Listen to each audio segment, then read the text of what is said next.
Bonjour, aujourd'hui nous parlerons de la Société québécoise dès 1980. Prenez note que cette présentation a été élaborée par Myriam Collin. Faisons un rappel. Tu as récemment fait un travail d'équipe portant sur la critique d'un monument historique. Te rappelles-tu? À quel événement entre 1960 et 1980 fait-il référence? À la création du Jardin botanique et du Stade olympique? Aux Jeux olympiques et à l'Exposition universelle? Ou à la fondation du Biodôme et du Planétarium? Je te laisse le temps d'y réfléchir. Ce monument, situé à l'angle de Sherbrooke et de Pneuf, fait bien référence aux Jeux olympiques et à l'Exposition universelle. Regardons ensemble la ligne du temps que nous avons construite lors du dernier mois. Elle fait référence aux événements entre 1960 et 1980. Si vous le désirez, vous trouverez le lien de la présentation de la ligne du temps dans le bas de la page YouTube. N'hésitez pas à prendre des notes tout au long de la présentation si vous avez des questions. Nous y reviendrons en classe. Alors, continuons. Comme vous le savez, Pierre Elliott Trudeau a déjà eu son premier mandat. Il aura son second mandat en mars 1980 jusqu'en juin 1984. S'ensuivra la nuit des longs couteaux. À quel événement cela peut-il bien faire référence? Je te le demande. L'époque de la Grande Noirceur? La discussion menée par les 8 dirigeants des provinces du Canada en l'absence de celui du Québec? Ou un conflit armé au couteau ayant été mené par les différents partis politiques provinciaux? La nuit des longs couteaux est une expression, un peu comme lorsque nous disons les couteaux volent bas. Cela veut dire qu'il y a eu un coup qui a été mené durant cette nuit.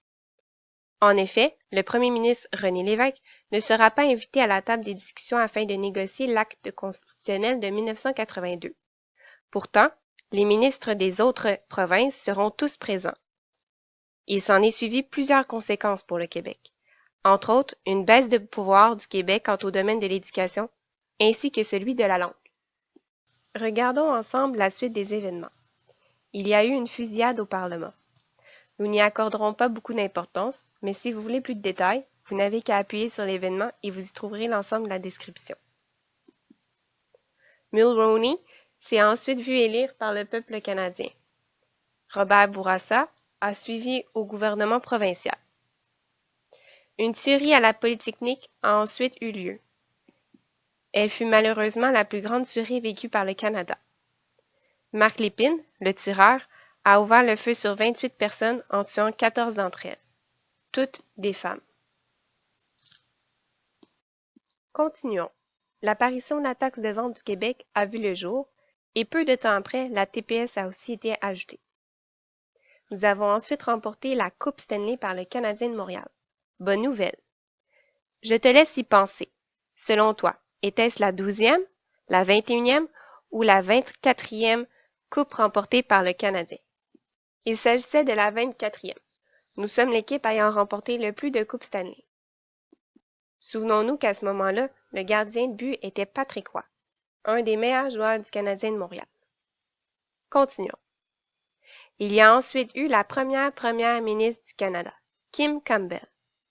Elle est malheureusement restée très peu et n'a pas siégé au Parlement durant l'ensemble de son mandat. Il y a eu l'élection de Jean Chrétien. Il était du Parti libéral. Du côté provincial, le Parti québécois, majoritaire à ce moment, a demandé la tenue d'un référendum.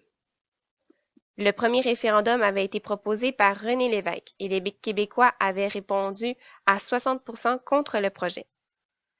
Lors de ce deuxième référendum, 50,58% ont voté non. Il en a fallu peu.